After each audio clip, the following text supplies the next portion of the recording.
जा सकता है। इसके साथ ही राज्य के युवा वर्ग की भूमिका पर भी ध्यान देने की जरूरत है।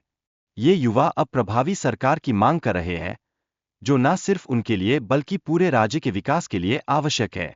यह संघर्ष आने वाले समय में राजनीतिक दिशा को एक नया मोड़ दे सकता है। समाज में चल रहे आंदोलनों और धरनों का जिक्र करना भी आवश्यक है। लोग खुलकर अपनी मांगों के लिए सड़कों पर उतर रहे हैं, जो दर्शाता है कि जनता अपनी समस्याओं के प्रति जागरूक और सजग है। ये आंदोलन बताते हैं कि बदलाव की लहर उठ रही है। नागरिकों के लिए रोजगार की सुरक्षा बेहद महत्वपूर्ण है।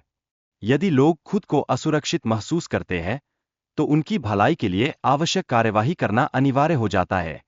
बेरोजगारी और असुरक्षा की स्थिति में हम सबको एकजुट होकर कदम उठाना होगा। सरकार के नियमों का उल्लंघन एक पुरानी समस्या बन चुकी है, जो लोगों के रोजगार पर नकारात्मक प्रभाव डालती है। इसे सुलझाना केवल सरकार का काम नहीं, बल्कि हर नागरिक की जिम्मेदारी भी है, ताकि हम सभी मिलकर एक स्वस्थ व्यवस्था का निर्माण कर सकें। आक्रामकता के माध्यम से नियमों में बदलाव की आवश्यकता महसूस की जा रही है।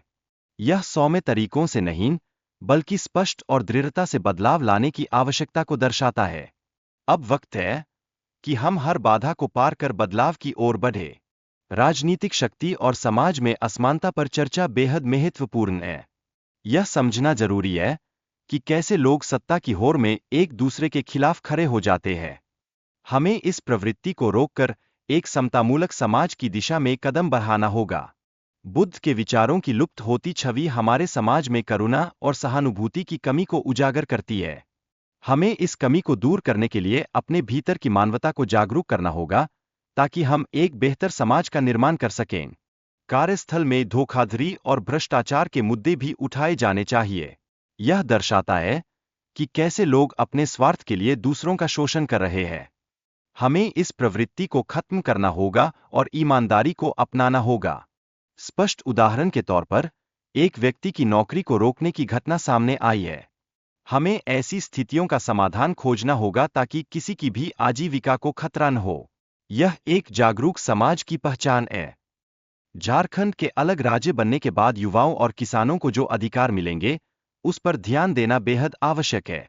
यह उनके विकास और स्वतंत्रता के लिए एक महत्वपूर्ण कदम साबित हो सकता है। हमारे मुद्दे वही होंगे जो झारखंड के लोगों के अधिकारों और उनके विकास से संबंधित है। जब हम एकजुट होकर काम करेंगे, तब ही हम अपने अधिकारों की रक्षा कर सकते हैं। राज्य में भूमि कानूनों का प्रभावी कार्यान्वयन न होना एक गंभीर समस्या है। यह उन किसानों के लिए एक चुनौती है, जो अपनी जमीन के अधिकारों के लिए संघर्ष कर रहे हैं। हमें उनके साथ खड़ा होना होगा। छात्रों की समस्याओं, जैसे कि परीक्षा में धांधली, को भी प्राथमिकता दी जानी चाहिए। बेहतर नियोजन और पारदर्शिता सुनिश्चित करना अनिवार्य है, ताकि ऐसे मुद्दों से बचा जा सके। भाषा आधारित परीक्षा आयोजित करने का विचार एक महत्वपूर्ण कदम हो सकता है। इससे प्रतियोगी परीक्षाओं में स्थानीय प्रतिभा को बढ़ावा मिलेगा और हम दूसरे राज्यों के प्रभाव को कम कर सकेंगे।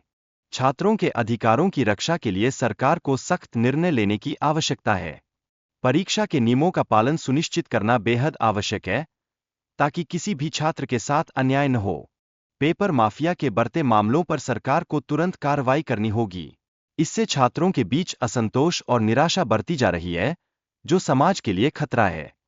पिछले समय में हुई अनियमितताओं की जांच के लिए सिट का गठन किया गया था, लेकिन महत्वपूर्ण यह है कि अभी तक इसके परिणाम और दोषियों की पहचान नहीं हुई है। हमें यह सुनिश्चित करना होगा कि न्याय हो।